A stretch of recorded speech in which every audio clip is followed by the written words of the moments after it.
Wait, you have a TV? No. I just like to read the TV guide.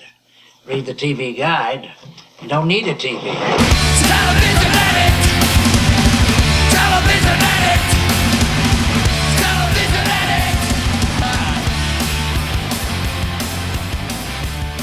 Happy Wednesday, everybody. Welcome to TV Guidance Counselor. My name is Ken Reed. As always, I am your TV Guidance Counselor, here each and every Wednesday to discuss classic television with a variety of guests using back issues of TV Guide magazine as the doorway into the past. And today we have a returning guest, the one and only Mr. Stephen Bissette. Steve is, how do I put this? Steve's one of my absolute all-time heroes. He is a true Renaissance man, and I don't use that term lightly. Steve is a comic book artist and writer. He was the co-creator of characters like John Constantine. He's probably most well known for his work on Swamp Thing and various other projects with Alan Moore. He also had an anthology comic called Taboo that was fantastic, and he's an amazing writer about film and television and popular culture, and knows so much more about sort of fringe culture and sort of fringe movies and horror movies and just so much more than I could ever possibly know. He's also an expert on sort of New England cryptids and Bigfoot. And, I mean, the guy is just unbelievably great and lives up in Vermont. Occasionally he comes down this way, and I always try to grab some of his time, and I'm incredibly thankful and just in disbelief that he takes the time to talk to me when he comes down here. Steve guested on the show back in the spring, and that was an excellent episode. I highly recommend that you check that one out. But this one we're focusing on Halloween television, as we are in Halloween week here in New England. And I talked to Steve up in Haverhill at the Haverhill Public Library at a great event. It was the Merrimack Valley Halloween Book Fair, which next year I highly recommend you go to. They do a lot of cool events at the Haverhill Public Library, and you should check them out. They are more than your average library. I do want to just say I love public libraries. I've mentioned it on the show before, but as a kid, the library was the reason that I know half the stuff I know now. I spent so much time in there. We had no money, and being able to read all that stuff for free was unbelievably eye-opening and character building. But that's my little editorial for aside. You may notice this episode's a little bit short. Steve only had about 30 minutes to chat, but I am grateful for it, and it is a very dense 30 minutes. You get an hour of content in 30 minutes of show. I don't know. I said that like that was a phrase that people have said, but it's not a phrase at all. It's I said that like it was some sort of classic product, but that's not in any case. But, and I'm winking as I say this to you, you never know if we will have a Halloween special this week to give you extra content. Maybe Friday or Saturday. I don't know. I surely don't know if it'll be a Halloween special on Friday or Saturday. Still winking here, everybody. So you will get, maybe winking, content this week that you will enjoy very much. Very Halloween content. I still have my Halloween list. If you want to see my list of Halloween episodes and specials, you can just email me at tvguidancecounselor@gmail.com. Also, pretty big announcement. They've been filming me for a week here. I've had a full-on film crew, like multiple cameras and a boom mic guy and all kinds of stuff. The website Above Average is doing a little 3-part documentary series on me that should start airing next week or the week after. I think it's going to air one episode every week, but I'll put links up on tvguidancecounselor.com and all my social media and all that stuff if you don't follow us there and you want to check that out. I am curious myself to see how it comes out. But moving on to today's episode, I should mention too that Steve has a new book coming out called Cryptid Cinema. As I mentioned, he is an expert on sort of weird creatures and monsters, and this is a really great book. I cannot wait to pick up my copy. So you should go to StephenBissette.com. I will put up a link there, but he has it on CreateSpace and Amazon. If you just search Cryptid Cinema, you will be able to find it there, and I highly recommend that you pick it up.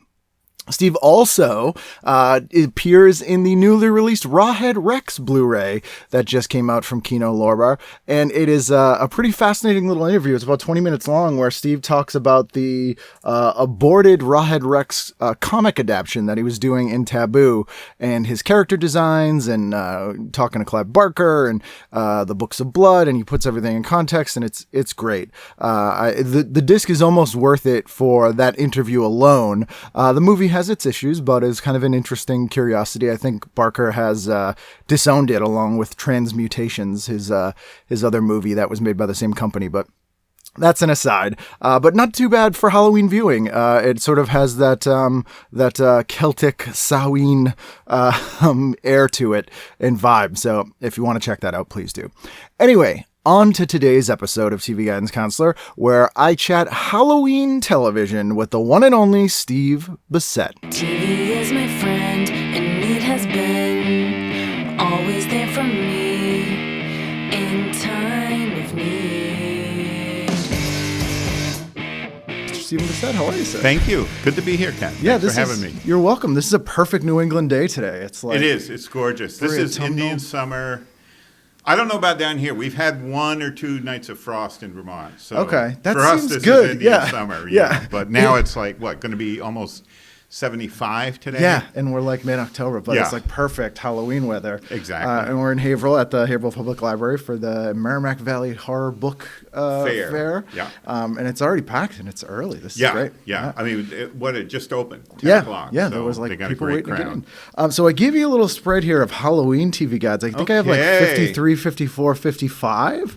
Okay. But At 55, I was born. yeah, I went real early. I don't know why, because all I had was like 80s after that. So they may or may not elicit some favorite Halloween episodes. But I looked at them before, and it's funny because they, like the back covers have really great Halloween art on all of them. But the front covers, this is the only one. the Well, I'm only looking one. at the TV guide for Halloween week, and this looks like it's 53, I think. Yeah, this is October 30th, 53, and it has Kukla, Fran and Ollie. Oh, it's Beulah Witch and Friends from Kukla, Fran and Yeah. Ollie, the TV puppet show, for those who don't Yes, know. yeah. So, and this is the only Halloween-themed cover of the 4, unless Richard Boone scares you. He is a little scary. You know, He looks this very is intense. Richard Boone in Medic.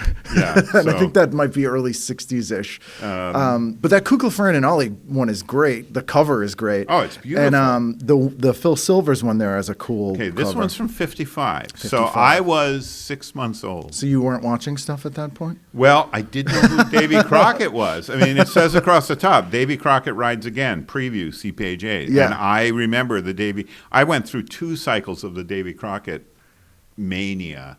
But clearly the first one I was almost a fetal being. Yeah, so, wearing a very you know. tiny raccoon hat. No, but my brother was 6 years older than I. That means Okay. he was at the sweet spot for the Davey and Crocket first run through. Right. Did you So- get his hand-down stuff, maybe?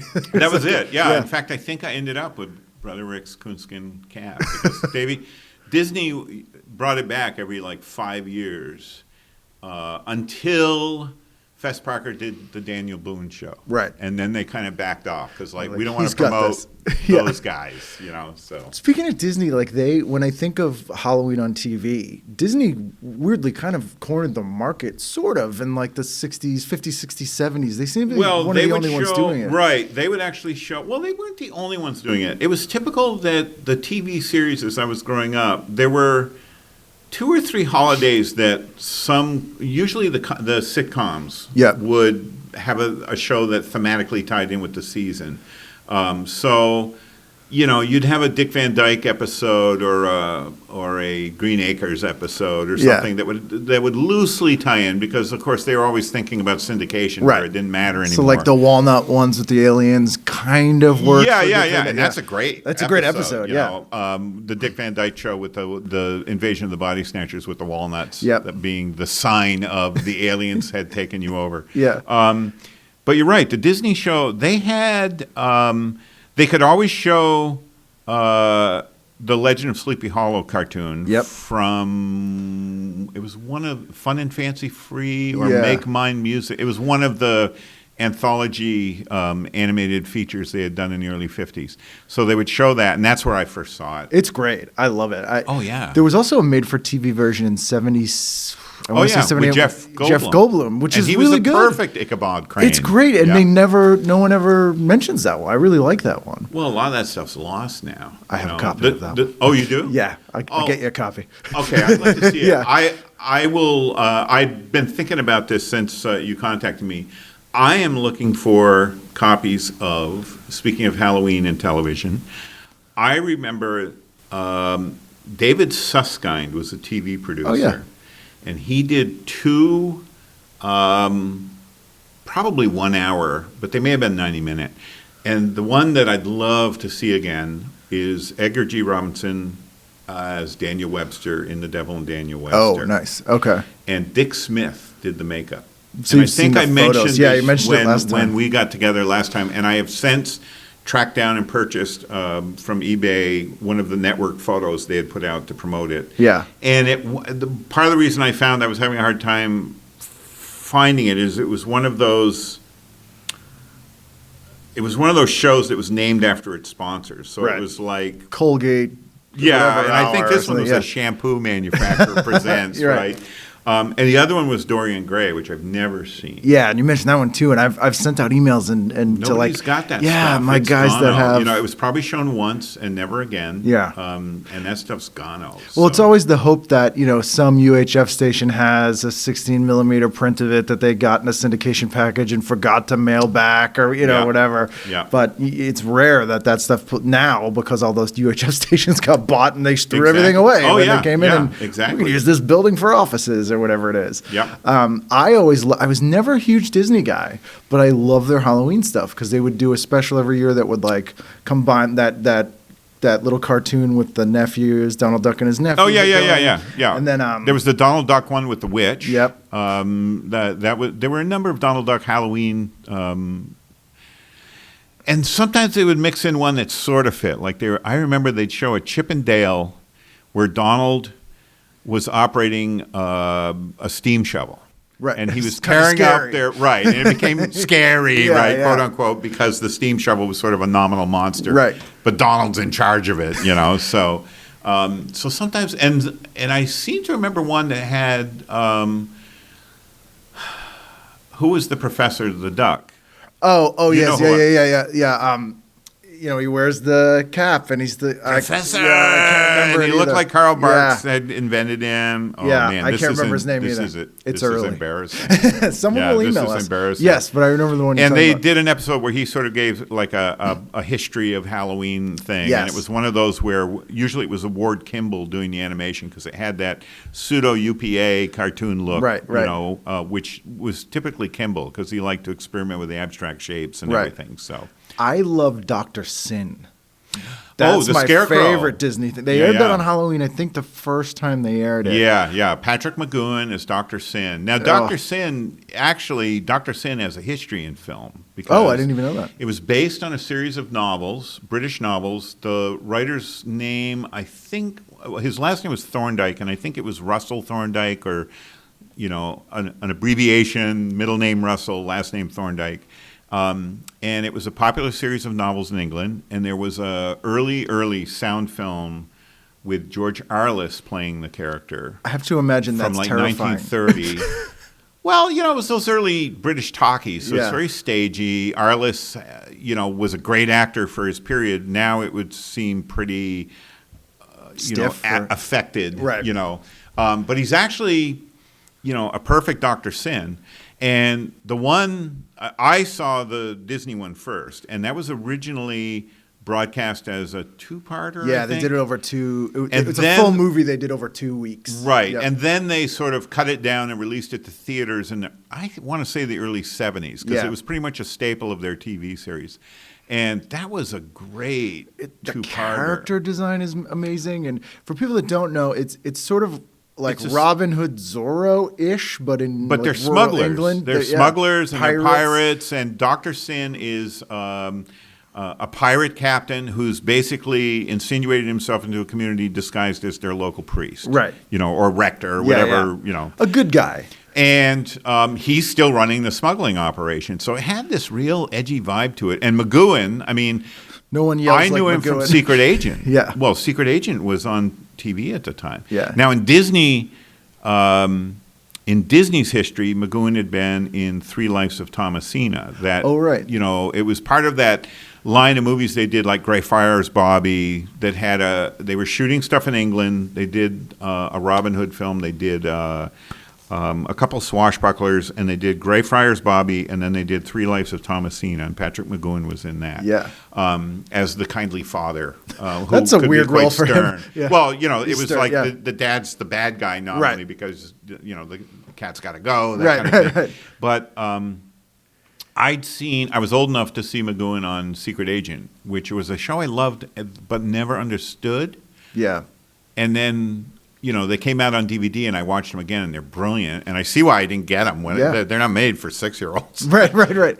It's quite sophisticated, and it's a very Graham Greene take on espionage. Like, everyone's corrupt. Right. There is no good guy, bad guy. It really stuff. is a prequel to, not even a prequel because it was first, but it's a companion series to The Prisoner. And It is. It's- so many people I know who love The Prisoner have actually never watched Secret Agent Man. Well- and I'm like, you should watch it. And most people who've seen The Prisoner aren't aware of Dr. Syn the Scarecrow. Right. And that, to me, is sort of MacGoohan's interim role between Secret Agent and The Prisoner. Yeah. Now, there was also the Hammer Films version. They did Dr. Syn? They did Dr. Syn, and it was released in America. In England, it was under the title Captain Clegg. Oh, yes. Okay. And in America, it was called Night Creatures. Okay. Right? I've Because seen the the riders go out at night dressed as skeletons, Right. and they've dolled up the horses with the glow in the skeleton dark costume, paint, and which is everything. terrifying. It is, and that's in the Disney version. So I've never read a complete history of it. I'm sure there's some fanzine that's covered it. It should be. But those two films were produced almost simultaneously, and there must have been some pretty complex rights negotiations around Disney going ahead with their version, Hammer going ahead with their version, Hammer's being released in America, and I'm sure that's why it was name changed change. from Dr. Syn to Captain Clegg. Right. It's a but Count Orlok. it's a great adaptation. I need to watch that And now. it's I have Peter a list. Cushing. Oh, very And different. Peter Cushing is like, perfect in the role. Yeah. It's one of his great performances.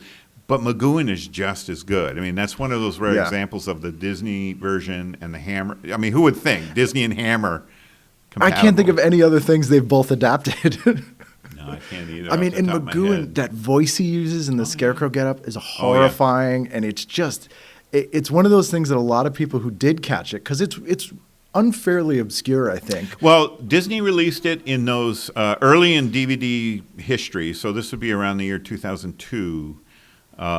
They were putting out, they called them tins, but it Yeah. was like a hard plastic, and they released Dr. Syn the Scarecrow, and of course it was a limited run. It was Yep. available for a year. It's Very long out of expensive print, now. hard to find now. Yeah, so. someone uploaded a lot of the episodes, but they kind of, or both episodes, they Disney look like pulled them garbage. off Disney pulled right them off. I'm sure. They did that thing that really I mean, I get the intellectual property thing, but then people, to get around it, will load things up at like half speed or like Yeah, right. But I'm like, who is watching this? Yeah. Like, it's not even worth uploading it.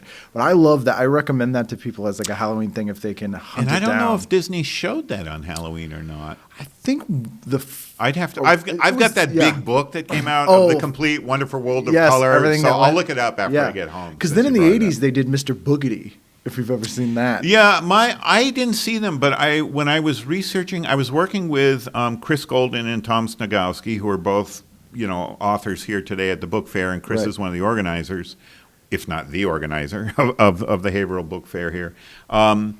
And I was working on a book with them, the monster book, Buffy the Vampire Yeah. Slayer, and I was doing the portions of the chapters that were the pop culture history and myth and context. lore, Yeah. right, the context. And Mr. Boogedy came up, and I tracked down all I could find about them at that time. We did the book, I think we did the book like 15 or more years ago. Yeah, they were hard to find. for And a the while. internet was hard to access. But that's when I first read about them. But now, the students I get at the cartooning school, there's a wave of them who had grown up with Mr. Boogedy. Yeah, so. that's their Dr. Syn. I think that's the last time I remember Disney producing like a Halloween-y thing, and that one Nightmare is set Before on Halloween. Christmas. Nightmare Before Christmas, which they now use as their like quintessential Halloween thing. Which bombed when it came out. Disney didn't want it to do well. Well, I think they couldn't figure out if it was a Christmas movie or a Halloween movie. Nobody and they could released figure it out. I still can't. And I think they released it around Halloween, but it was kind of too Christmassy. It was and they also put out a toy line that failed because like the toys were as they should be, really creepy. Yeah. They were perfect replicas of the stop motion models. But nobody knew what to make of it. I, of course, brought my kids to it. Of course. Went back a couple times. I loved it. It was before kids were into Edward Gorey. Now kind of kids are like a little bit like... Yeah, but actually, if they'd been smart, it was when Goosebumps was big. That's they true. could have plugged right in. But Disney often doesn't know what to do, even when they got brilliant stuff. True. And I have to say... That wasn't always the case. Like you say, they had their finger on the pulse when we're talking about television from the beginning of the Disney show in the early 50s. Disney wasn't the first, but they were among the first studios to really use effectively television as a promotional tool. Right. And he only got better at that. Yeah. They would reissue 20,000 Leagues Under the Sea, and they'd show that 1 hour episode of the making of the show.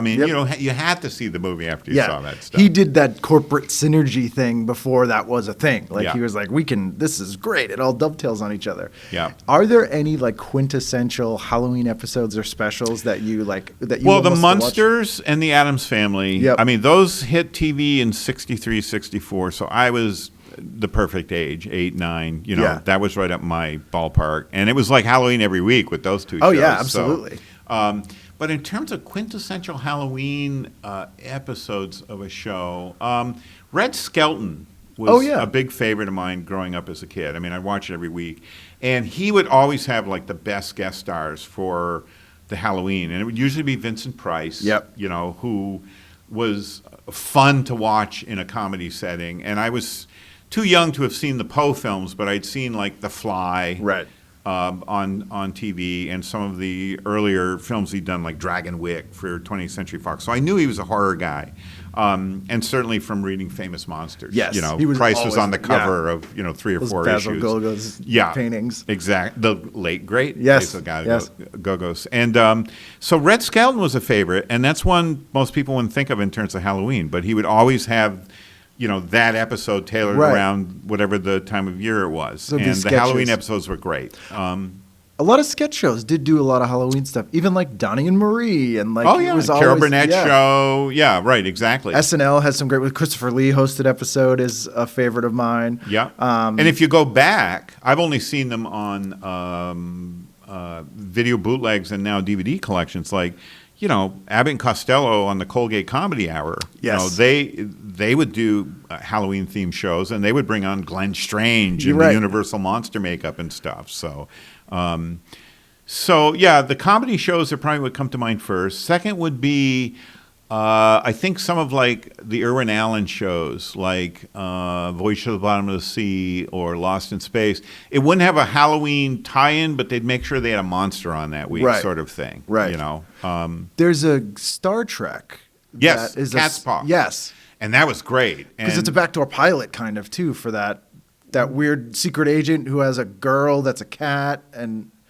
Or am I thinking of a different No, that's one? not Cat's Paw. Oh, Cat's Paw's they go to the other planet. They go to the other planet, and there's the couple that are like a warlock witch kind of thing. And they end up being these little pathetic-looking creatures that you only see at the end, their actual form. Right. And that was a Halloween episode. And if I'm remembering correctly, I think Robert Bloch wrote the Jack the Ripper episode, which also was probably broadcast on Halloween. You'd also have stunt casting around Halloween, like there's a show. Did you ever see Honey West? Yeah, I love Honey West. Okay, so and Francis. Yeah. Boris Karloff played this woman that was a crime lord, and it was Karloff in drag. You're right, he does. If I'm right, I think that was broadcast in October. That would make sense. Because TV Guide did a whole photo feature on.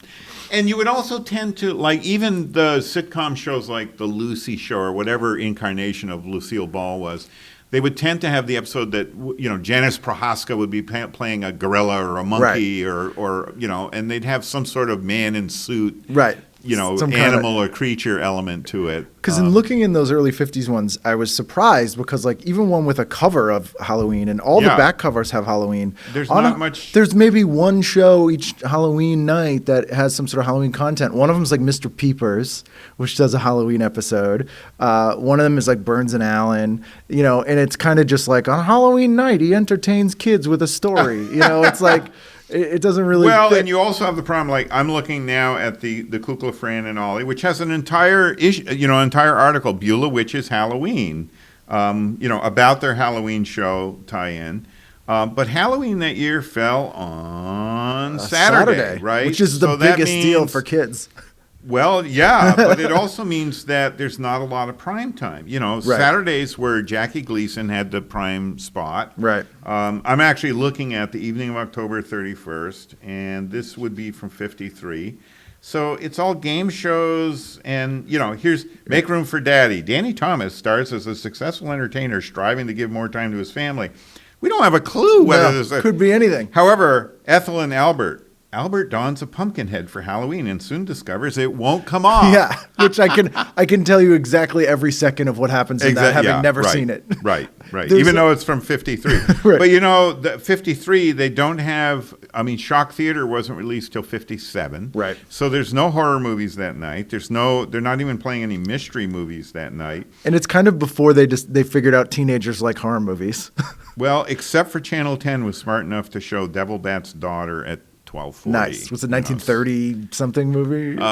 Devil's Bat's Daughter would be like 44. Okay, that would be a PRC knockoff. So let me see here we go. Here's Climax with House of Shadows. Yeah. In the theater. So they were doing...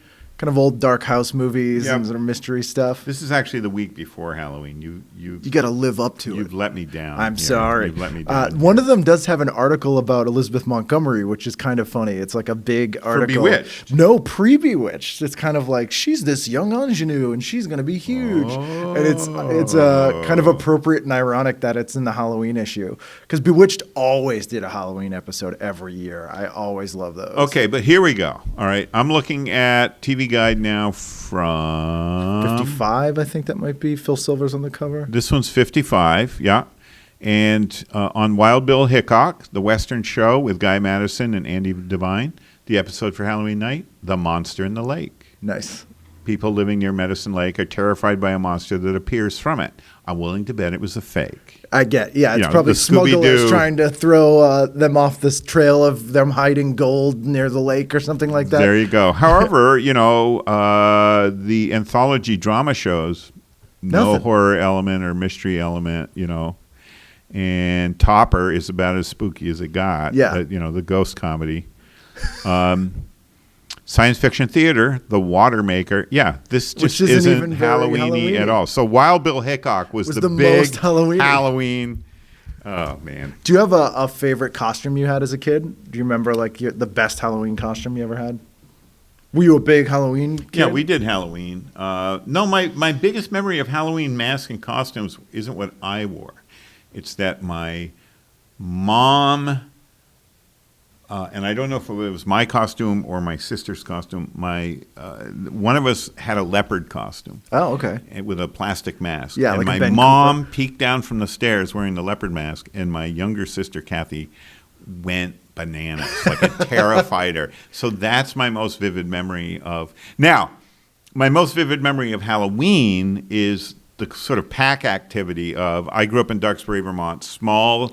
community, Route 100, right where the village is, and now it's like a detour off 100. Like they've rerouted 100 so the village is off. But, I was one of a pack of 6, 7 kids that would go out on Halloween. So my main memories, I don't remember what I was dressed at. I just remember the mischief we got into. Roaming the streets. Yeah, I won't go into it here. So, do you have a favorite movie or anything set at Halloween that you feel like is a great atmosphere? Like I always think of Lady in White.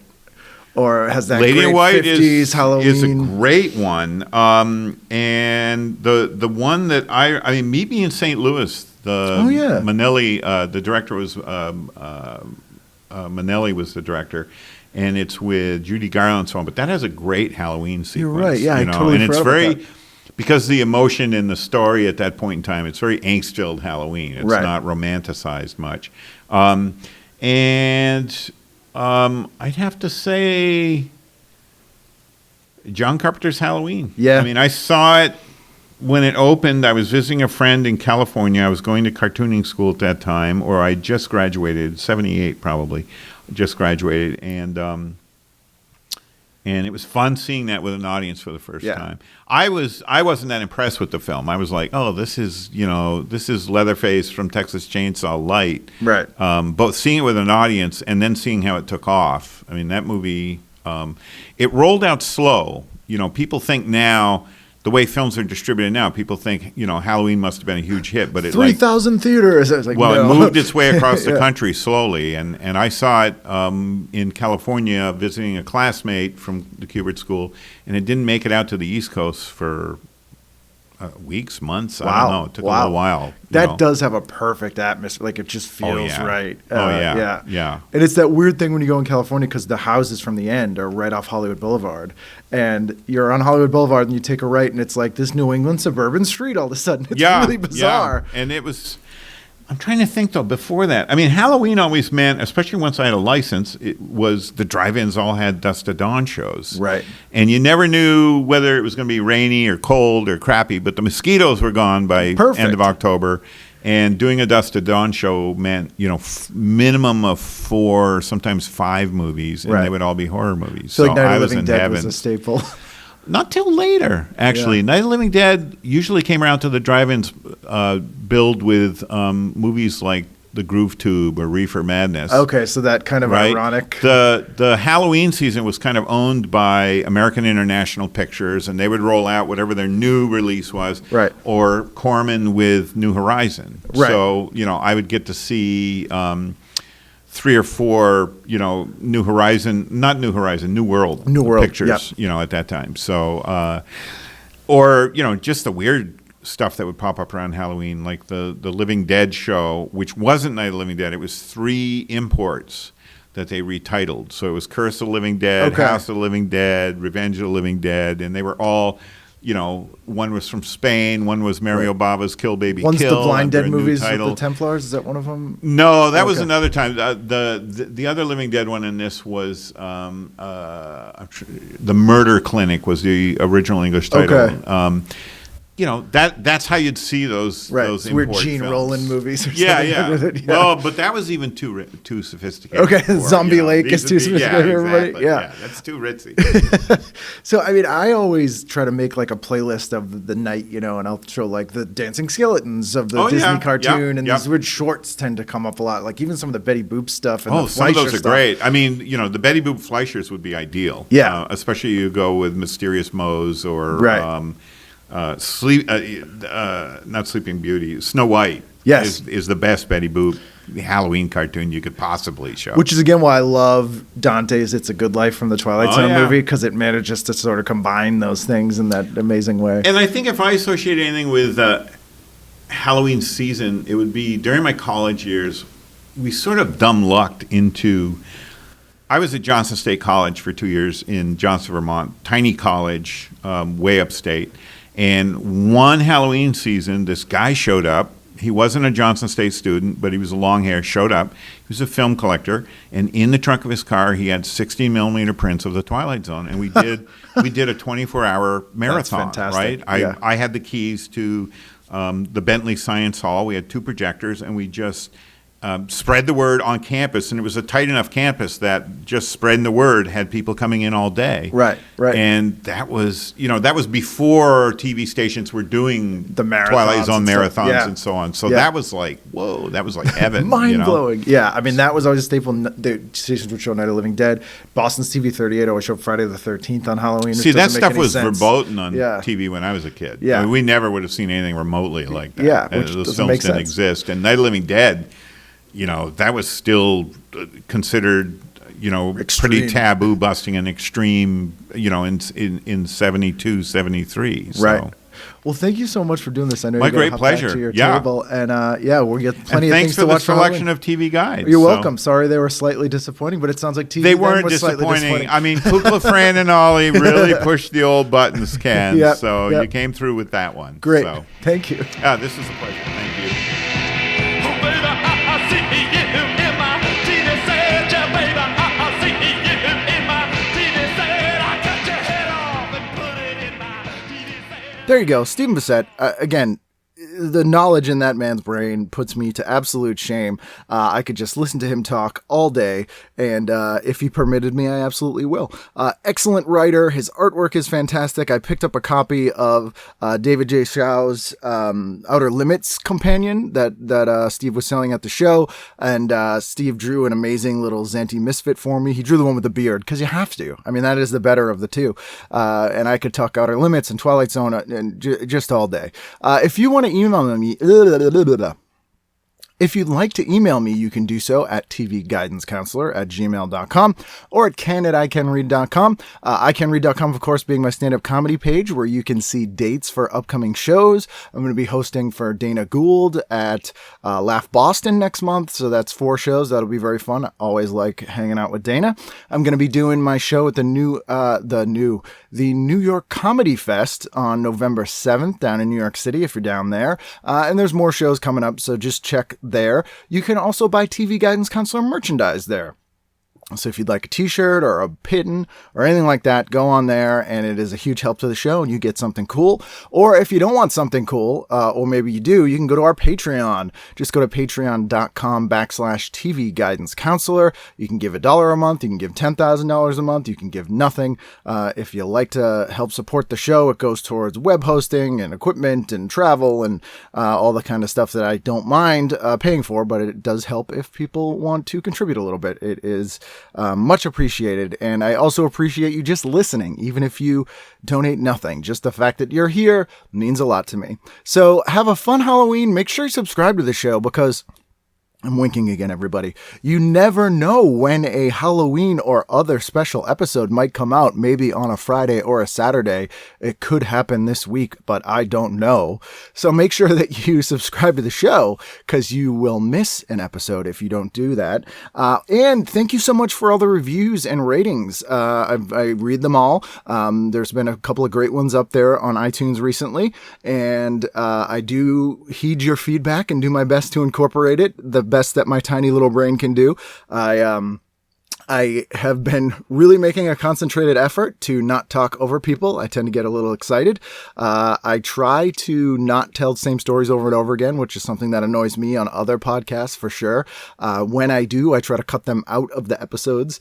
The only problem being if we reference it later, or if my guest goes on a really interesting tangent or story based on something I said. I've tried to cut them out, and it's weird because they just sort of all of a sudden go on this weird side note without any prompting. So sometimes they end up staying in there. So I apologize if you have to hear more of me again. Most of the editing on the show is me cutting out me. And that's perfect for a comedian, because I hate nothing more than hearing myself, which you probably wouldn't think, but is true. Also, hopefully any of the volume issues some people had have been solved.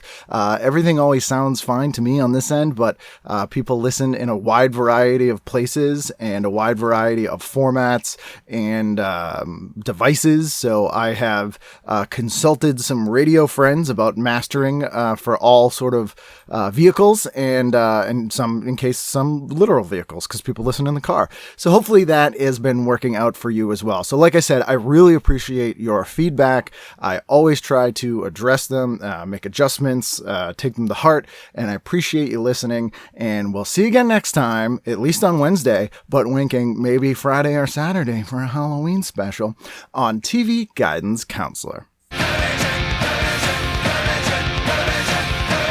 You, my brave lad, are to be released and led blindfold from here to take this letter to General Pugh at Dover. The other bullies are to remain prisoners here. Off you go with him. We'll go too. Ungag the prisoners. You have bread and water. Bread without the weevil bug. Water that is pure. Better than you give the prisoners you drag aboard ship to serve the king. dog. If I had you and your gang aboard ship, I'd have you beaten till you died. I've seen that too. Hey!